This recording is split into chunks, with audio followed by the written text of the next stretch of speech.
My name is Hannah Brooks.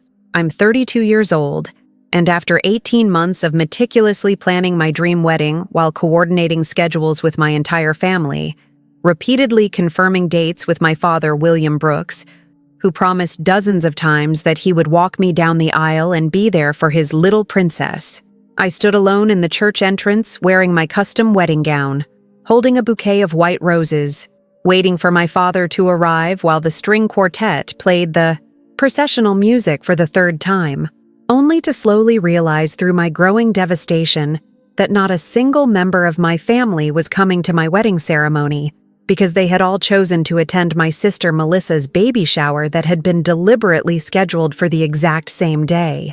What my parents William and Patricia Brooks didn't understand as they clinked glasses at Melissa's celebration 40 miles away was that their complete absence from my wedding, their broken promises about being there for my most important life moment, and their text message explaining that first grandbabies are once-in-a-lifetime moments, as if weddings somehow weren't equally significant, would become the final demonstration of their priorities that would permanently end our family. Relationships when I posted a single beautiful wedding photograph online showing exactly who had chosen to celebrate with me and who had chosen to stay away.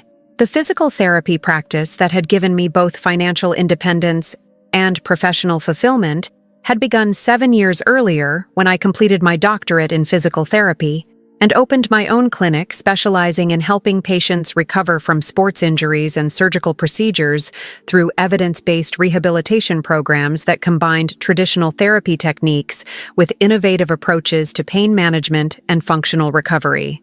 Hannah Brooks truly transformed my rehabilitation after knee surgery.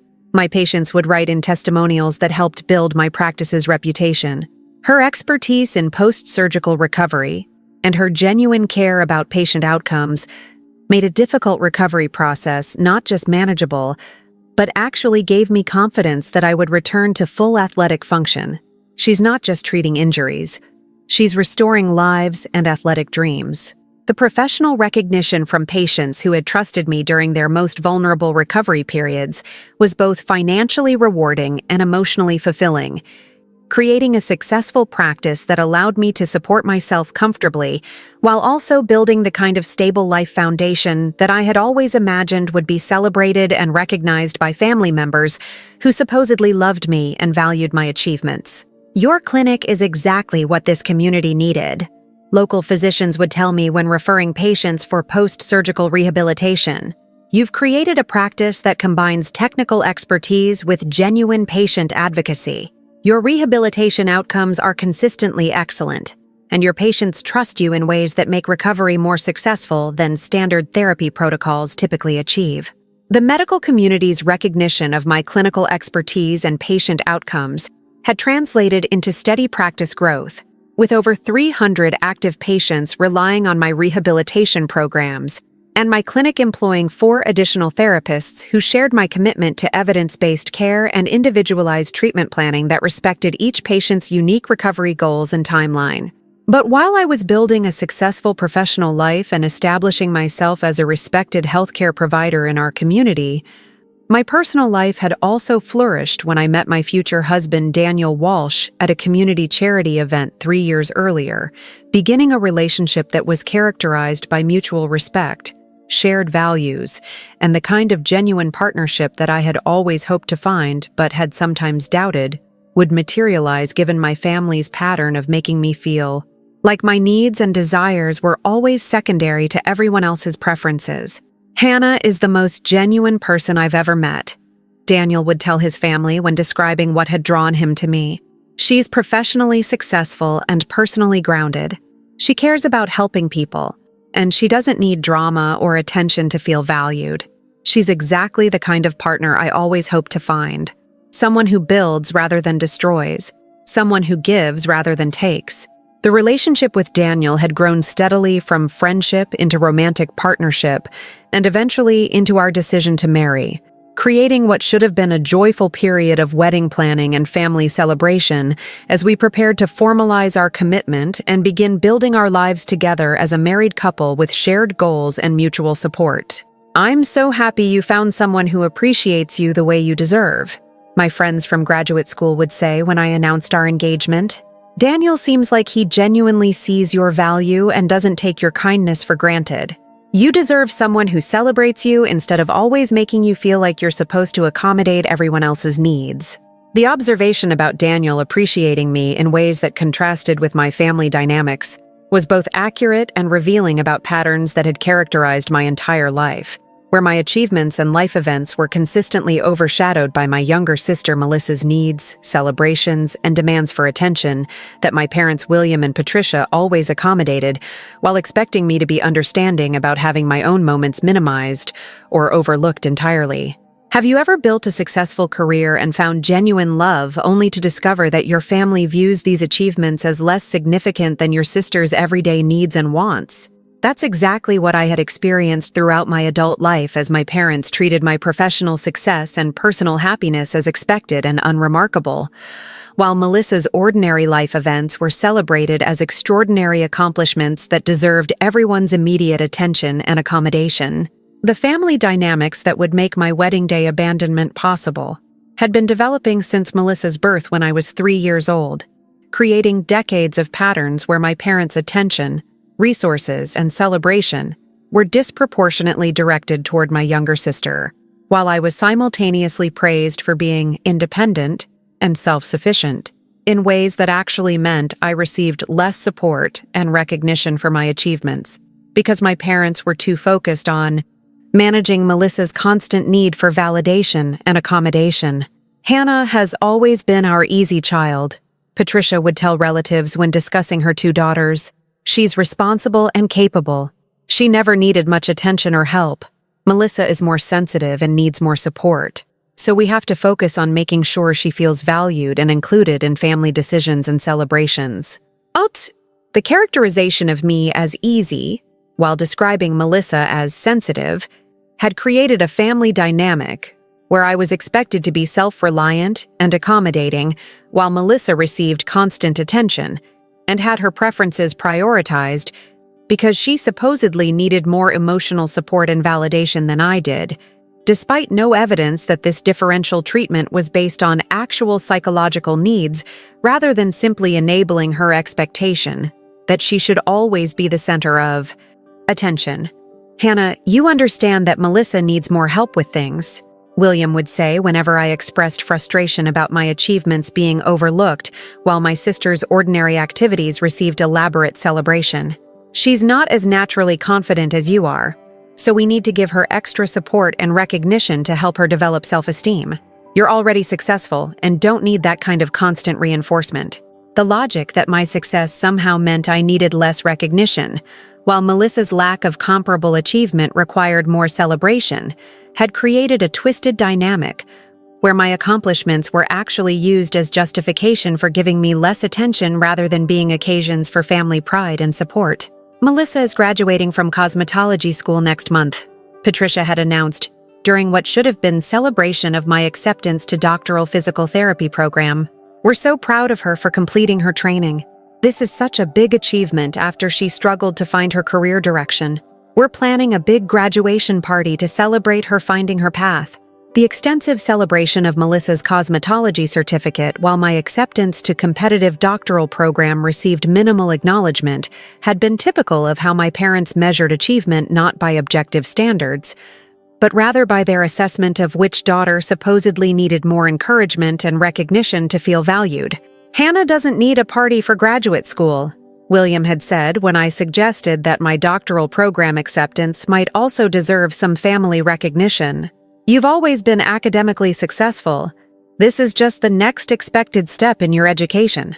Melissa's graduation is special because she worked hard to overcome her challenges and find something she's passionate about. The comparison between my expected academic success and Melissa's supposedly more impressive completion of 9-month beauty school program had revealed how thoroughly my parents had internalized the idea that achievements should be celebrated based on effort relative to ability, rather than recognizing objective accomplishment or significance of outcomes. But the differential treatment hadn't been limited to academic achievements. It had extended to every aspect of our lives, including my parents' allocation of time, attention, and resources to events and milestones that should have been equally significant for both daughters, but instead became opportunities for demonstrating their clear preference for prioritizing Melissa's schedule and preferences over mine. "Hannah, we need to reschedule your birthday dinner," Patricia had called 2 days before my 30th birthday celebration. "Melissa has a hairstyling competition that weekend, and your father and I want to be there to support her. We can do your birthday the following weekend instead. You understand that her competition is time-sensitive while your birthday can be flexible."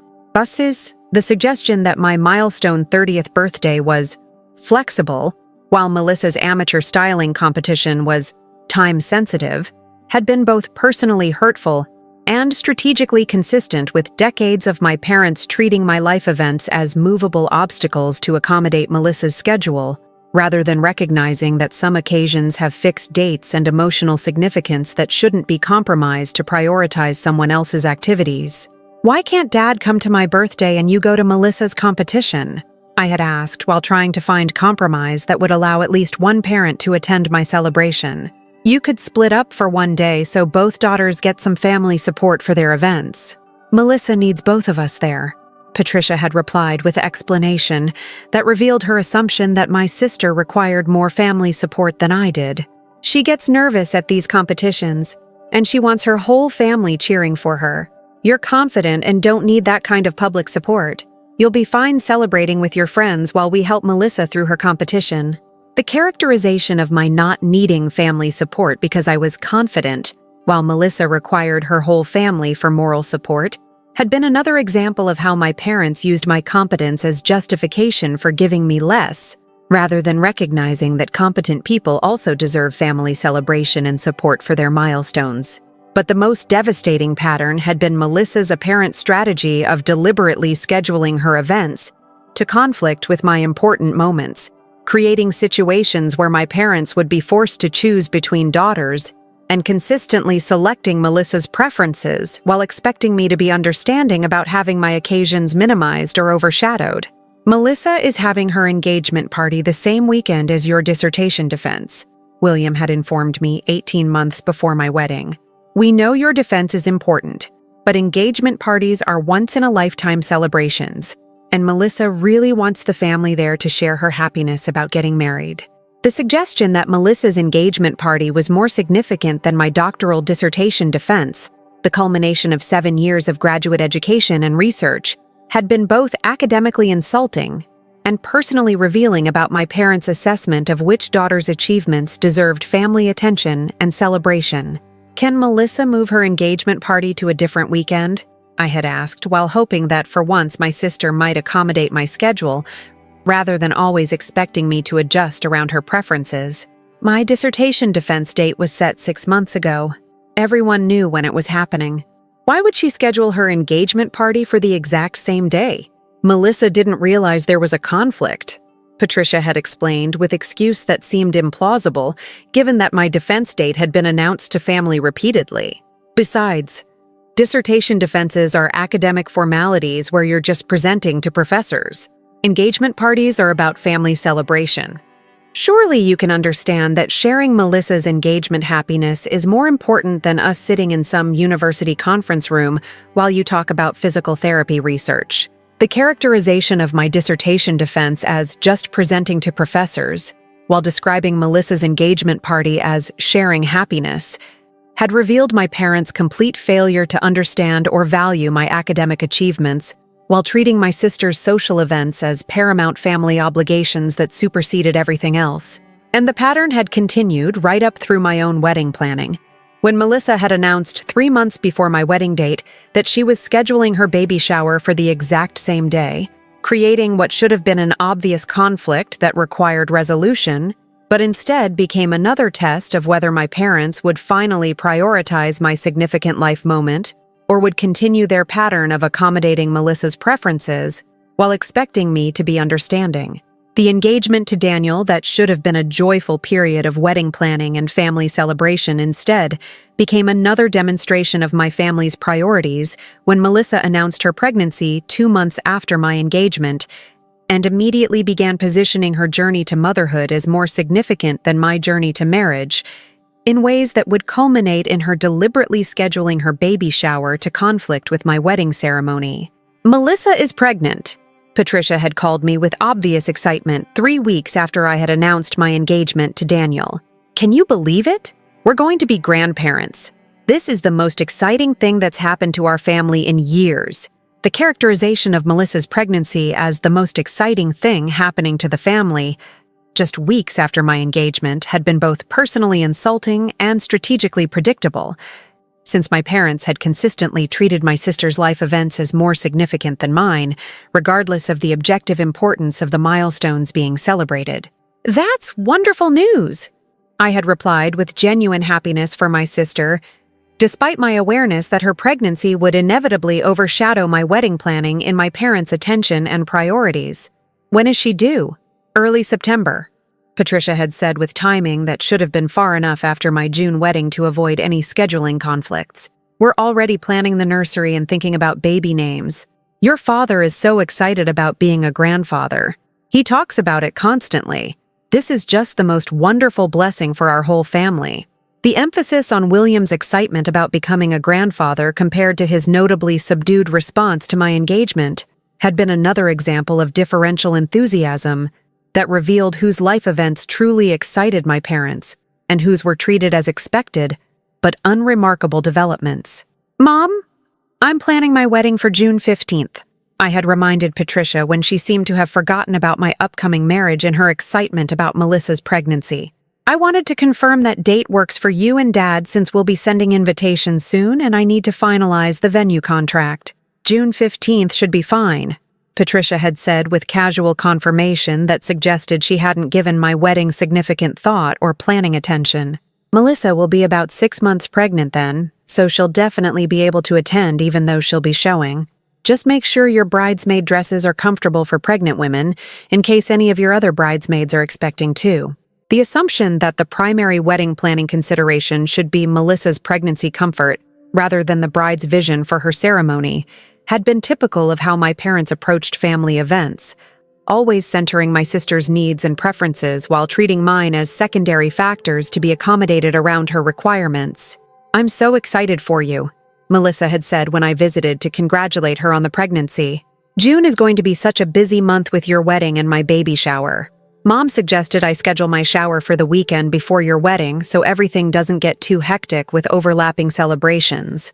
The reference to overlapping celebrations as if a baby shower and a wedding were equivalent events requiring equal family focus and attention had been revealing about Melissa's perspective on relative significance of our respective milestones.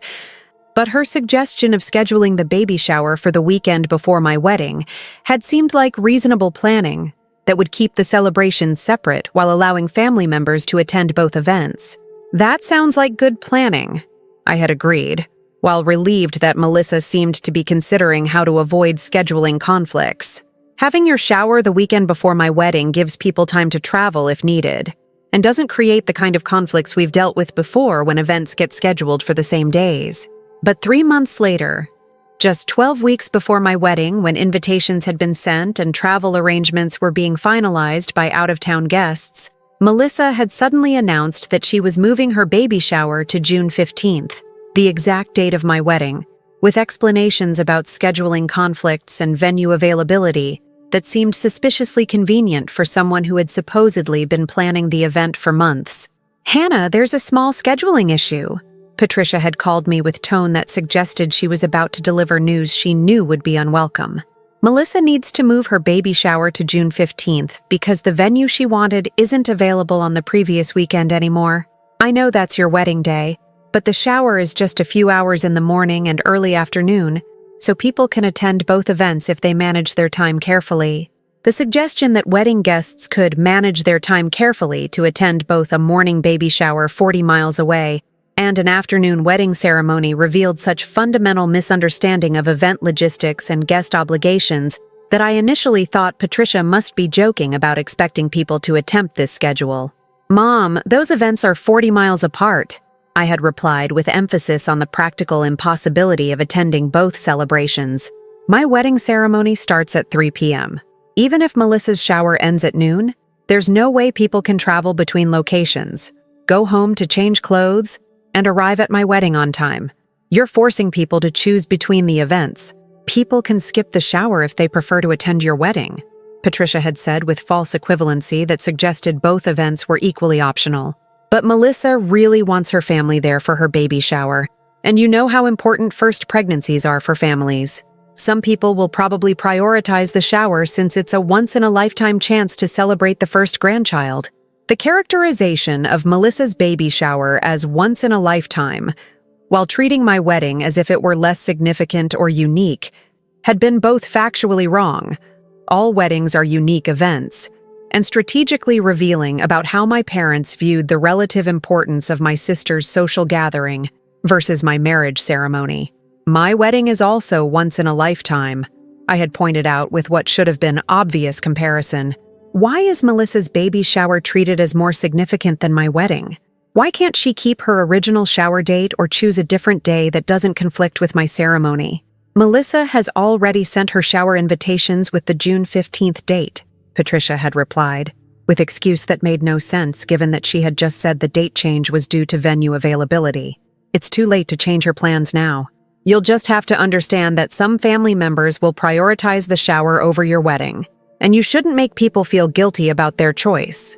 The suggestion that I would be making people feel guilty for choosing a baby shower over my wedding, rather than recognizing that the guilt should belong to whoever deliberately created this scheduling conflict, had been typical of how my parents framed family dynamics, always positioning me as the one who needed to be understanding, while never expecting Melissa to consider how her choices affected others.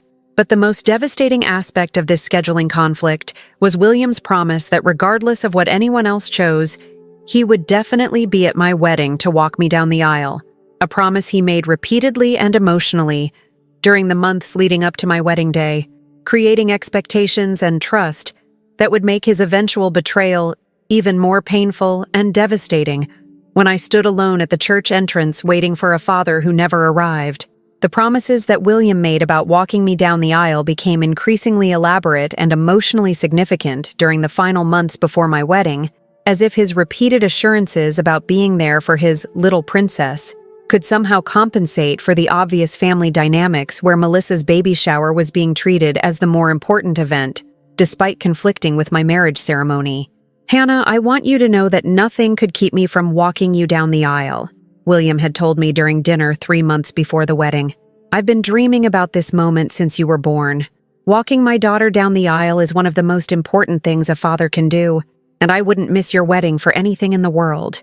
The emphatic promise that nothing could keep him away and that he wouldn't miss it for anything had been delivered with such conviction and emotion that I had allowed myself to believe that despite decades of my parents prioritizing Melissa's needs, my wedding would finally be the event that proved I mattered equally to them, and that my father understood the significance of his role in my marriage ceremony.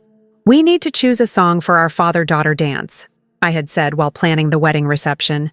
"Do you have any preferences for what we should dance to at my wedding? How about Butterfly Kisses?" William had suggested while becoming emotional about the idea of dancing with me at my wedding reception. "That song always makes me think about when you were little and how proud I am of the woman you've become. It would be perfect for our dance together on your special day." The selection of an emotionally significant song and William's obvious sentiment about being proud of me had created additional layers of expectation and trust about his commitment to being present at my wedding, reinforcing my belief that this would be the one occasion where I would receive the kind of parental attention and celebration that had been consistently directed toward my sister throughout our lives. "Let's practice the father-daughter dance," William had suggested 4 weeks before the wedding, setting up our living room to rehearse the dance we would share at my reception. "I want to make sure I don't step on your dress or mess up the choreography. This is too important to leave to chance." The willingness to rehearse our father-daughter dance multiple times, taking the choreography seriously, and expressing concern about getting it right for my important day had been deeply meaningful because it suggested William understood the significance of his role in my wedding and was genuinely committed to making my day special rather than treating it as an obligation that conflicted with his preference for attending Melissa's baby shower. "I'm so grateful you'll be there to walk me down the aisle," I had told William during one of our dance rehearsals. "I know there's the scheduling conflict with Melissa's shower, but it means everything to me that you're prioritizing my wedding. This wouldn't be the same without you there. Hannah, you're my daughter and this is your wedding day," William had replied with what seemed like genuine understanding of priorities. "Of course I'm going to be there. Melissa's shower is important, but walking you down the aisle is once in a lifetime. Your mother can represent the family at the shower while I'm at your wedding. Some moments are more important than others. And this is one of those moments where there's no question about where I need to be." The explicit acknowledgement that my wedding was more important than Melissa's shower, and that there was no question about where he would be, had created the kind of clear commitment that should have guaranteed his presence at my ceremony, making his eventual absence even more devastating, because it represented not just prioritizing my sister over me, but also breaking specific promises that he had made repeatedly and emotionally. "Dad's definitely going to be at your wedding," friends would reassure me when I expressed anxiety about the scheduling conflict. "He's made his commitment clear, and he understands this is your special day. Parents don't break promises about walking their daughters down the aisle. That's sacred ground in family relationships. You don't need to worry about him not showing up." The reassurance from friends who believed that William's promises were trustworthy had been both comforting and tragically wrong, since they were operating under the assumption that fathers generally keep their commitments about major life events, when my family's entire history suggested that my parents would ultimately choose Melissa's preferences, regardless of what promises had been made to me. But despite decades of evidence about my parents' priorities, I had allowed myself to believe that my wedding would be different, that the significance of marriage and William's explicit promises about walking me down the aisle would override the family patterns that had characterized my entire life, where my needs and celebrations were secondary to whatever Melissa wanted. Have you ever trusted someone's promises about being there for your most important life moment, only to discover that promises mean nothing compared to their true priorities? That's exactly what I experienced when my wedding day arrived, and I learned that every promise William had made about walking me down the aisle had been worthless compared to his desire to attend Melissa's baby shower instead. The morning of my wedding had begun with nervous excitement as my bridesmaids helped me prepare for the ceremony, styling my hair, adjusting my custom wedding gown, and creating the kind of joyful pre-wedding atmosphere where the bride is surrounded by people who love her and are genuinely excited to celebrate her marriage. "You look absolutely stunning," my maid of honor Emma had said while helping me into my dress. "Daniel is going to cry when he sees you walking down the aisle. This is going to be such a beautiful ceremony, and I'm so honored to be part of your special day." The genuine enthusiasm from my friends who had taken vacation time and traveled to be present for my wedding had created initial optimism that despite the scheduling conflict with Melissa's shower, my ceremony would be filled with people who truly wanted to celebrate my marriage, rather than viewing it as a secondary obligation compared to my sister's social gathering. "Has your family left for the church yet?" Emma had asked while we were finishing final preparations. "Your dad must be getting emotional about walking you down the aisle. Fathers always get sappy about that moment when they're giving away their little girls. He texted earlier saying he was getting ready," I had replied while checking my phone for updates from William. "He promised he'd be at the church by 2:30 so we'd have time to talk before the ceremony starts at 3 I'm sure he's on his way, but by 2:45 when I arrived at the church in the limousine with my bridesmaids, I noticed that my parents' car wasn't in the parking lot yet, creating the first whispers of anxiety that maybe William's promises about being there hadn't been as definitive as his emotional rehearsals had suggested. "Maybe they're stuck in traffic," Emma had suggested, when I mentioned not seeing my parents' vehicle. "Give them a few minutes before you start worrying. I'm sure they'll be here any moment. Your dad wouldn't miss walking you down the aisle. He's been talking about this day for months." The reassurance that William wouldn't miss my ceremony had been based on the same assumptions I had been making. That explicit promises about walking me down the aisle constituted unbreakable commitments that fathers simply don't violate. But by 3 when the ceremony was scheduled to begin, my parents still hadn't arrived, and my increasingly frantic phone calls to William were going straight to voicemail without any responses.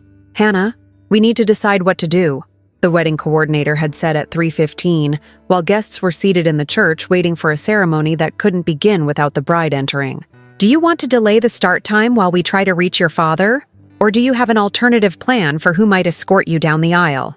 The question about alternative plans had transformed my anxiety into devastating recognition that William wasn't coming, that despite months of promises and rehearsals of our father-daughter dance, he had chosen Melissa's baby shower over my wedding ceremony, breaking every commitment he had made about being there for his little princess on her most important day.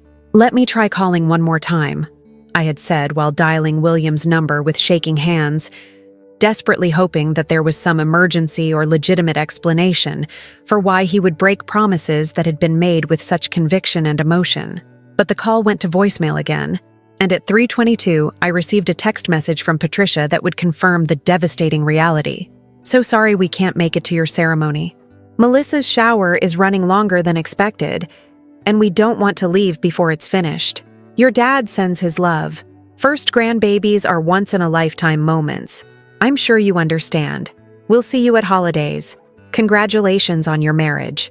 The casual message explaining that they were staying at Melissa's shower instead of coming to my wedding, delivered via text rather than phone call and signed with "Congratulations," as if they were distant acquaintances, rather than my parents who had been entrusted with crucial roles in my ceremony, had been so devastating that I initially couldn't process what I was reading.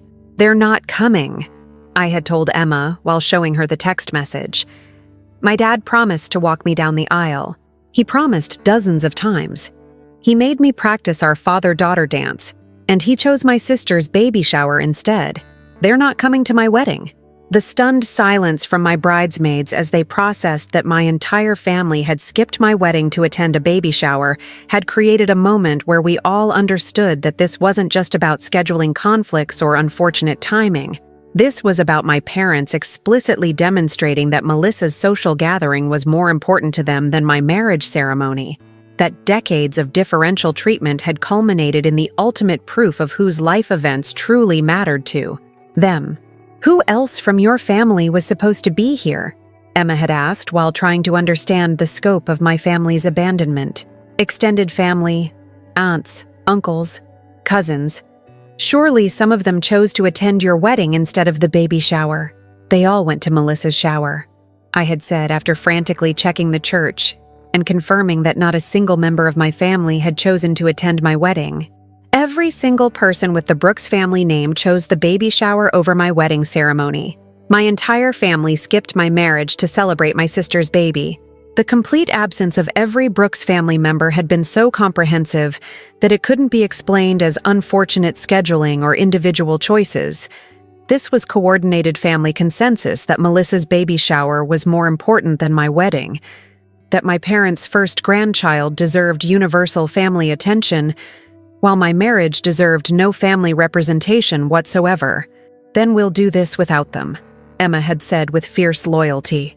"Your new father-in-law David is here, and he's honored to walk you down the aisle if you'll let him. Daniel's family actually showed up to celebrate your marriage. Let's show everyone that your wedding is happening, and it's beautiful, regardless of who chose not to be here." The decision to proceed with my wedding, to walk down the aisle escorted by David Walsh, who had known me for only 3 years, but understood the significance of being present for my ceremony better than William, who had raised me for 32 years, had been both emotionally devastating and strategically empowering, demonstrating that my marriage would be celebrated by people who actually valued me, rather than being delayed for family members who had proven they didn't. The wedding ceremony that proceeded without a single Brooks family member present became an unexpected demonstration of who truly cared about celebrating my marriage, as Daniel's family and my friends created beautiful ceremony that honored our commitment, despite my family's devastating absence that hung over the event like proof that promises about being there for significant moments mean nothing when they conflict with someone else's preferences. The ceremony where David Walsh walked me down the aisle in place of the father who had broken every promise about being there for his little princess was both more painful and more meaningful than I had imagined, creating a moment where I simultaneously grieved my family's absence and celebrated the new family I was joining through marriage.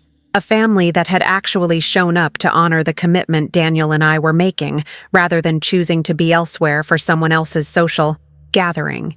"Hannah, I'm honored to walk you down the aisle," David had said while we prepared to enter the church where guests had been waiting for 30 minutes while I processed my father's abandonment. No father should miss his daughter's wedding, and I'm sorry William made that choice. But I want you to know that you're gaining a family today who will actually be there for you during important moments. We're proud to have you as part of our family. The kindness from David Walsh, who had no obligation to fill the role my father had abandoned, had been both emotionally healing and strategically revealing about the difference between people who honor commitments about being present for significant events and people who break promises when those commitments conflict with their true priorities. "Thank you for being here," I had replied while taking David's arm to walk down the aisle. "This isn't the wedding I planned, but maybe it's the wedding I needed. One where I'm surrounded by people who actually chose to celebrate with me rather than people who view my life events as secondary to everyone else's needs."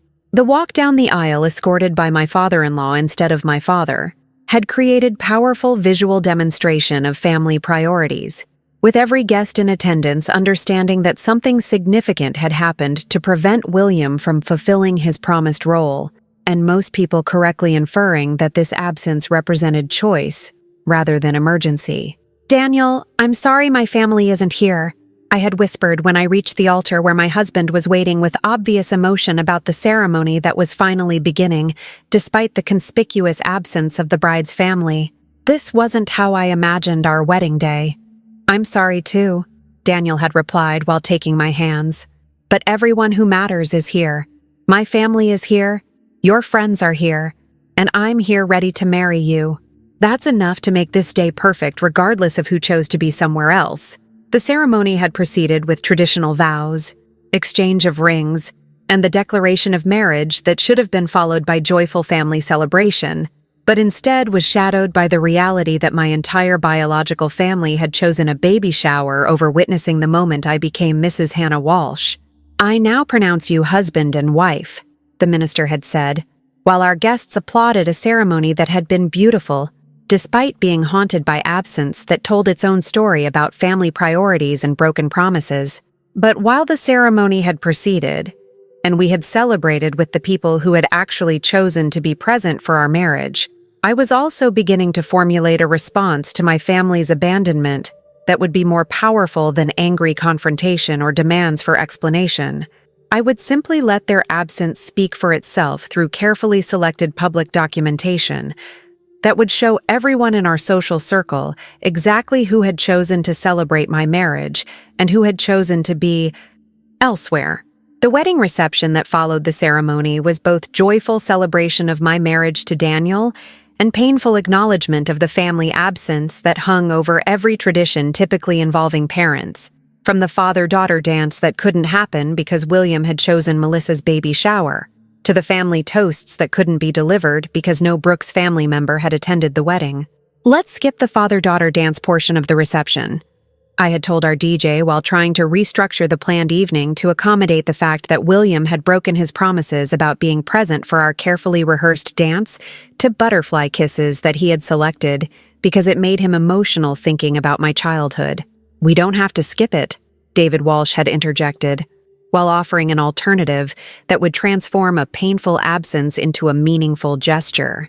"If you're comfortable with it, I'd be honored to share that dance with you instead. Your father should be here, but since he chose not to be, maybe your new father-in-law can step in." The offer to dance with David in place of the father who had promised dozens of times to be present for this moment had been both emotionally complicated and strategically perfect, creating visible demonstration that my new family was filling roles that my biological family had abandoned through their choice to prioritize a baby shower over my wedding ceremony. That would mean a lot to me, I had accepted while recognizing that this substitution would send clear message to everyone at the reception about what had happened and why the bride's father wasn't present for traditionally significant moments. "Thank you for being here when you didn't have to be." The father-daughter dance with David Walsh instead of William Brooks had created powerful tableau that spoke volumes about family priorities without requiring explicit explanation. as guests watched the bride dance with her father-in-law during a moment that should have featured her biological father, who had apparently chosen to be elsewhere during his daughter's wedding reception. "Where is Hannah's father?" I could hear guests whispering during the dance while they tried to understand why this traditionally significant moment was being shared with someone other than the bride's biological parent. "Why isn't William here? Did something happen? Is there a family emergency?" The speculation about whether an emergency had prevented William's attendance rather than understanding that he had simply made a choice about which family event to prioritize had been initially frustrating, but it also created opportunity for clarifying the reality through carefully managed social media documentation that would show exactly who had been present for my wedding and allow people to draw accurate conclusions about whose absence was conspicuous and deliberate. "Hannah, your wedding was beautiful, despite what happened with your family," Emma had told me during the reception while we took photos with my bridesmaids. "You handled the situation with such grace. But I hope you're planning to make sure people understand what your parents did. They shouldn't get to skip your wedding and then maintain social relationships where everyone thinks they're supportive parents." The suggestion that I should make sure people understand what had happened rather than allowing my parents to control the narrative about why they hadn't attended my wedding had been exactly what I had been considering, not through angry social media posts or explicit accusations, but through simple documentation of who had actually been present for my ceremony combined with conspicuous absence of any Brooks family members in the wedding photos that I would share publicly. "I'm going to post a wedding photo," I had decided while reviewing images that our photographer had captured. Just a beautiful picture from the ceremony with a caption thanking everyone who chose to be there to celebrate with us. I won't mention who wasn't there. I'll let people notice that for themselves and draw their own conclusions about family priorities. The strategy of letting absence speak through visual documentation rather than through explicit accusations had been both personally satisfying and strategically effective, since it would allow my parents to experience social consequences for their choices while I maintained a dignified position of simply celebrating the people who had honored my marriage with their presence. "This photo is perfect." I had selected an image showing me walking down the aisle with David Walsh, with Daniel's family visible in the church pews along with my friends who had traveled to attend my ceremony, creating clear visual record of who had been present while the conspicuous absence of any Brooks family members would tell its own story. "Your caption should be gracious and focused on gratitude," Emma had advised, while we composed the social media post that would become the catalyst for my family's public reckoning with their choices. "Thank the people who were there without explicitly calling out the people who weren't. Let the photo do the work of showing what happened." The next morning, 24 hours after my wedding ceremony that my entire family had skipped to attend Melissa's baby shower, I posted a single carefully selected wedding photograph with a caption that would trigger immediate social consequences for my parents' broken promises and absent presence.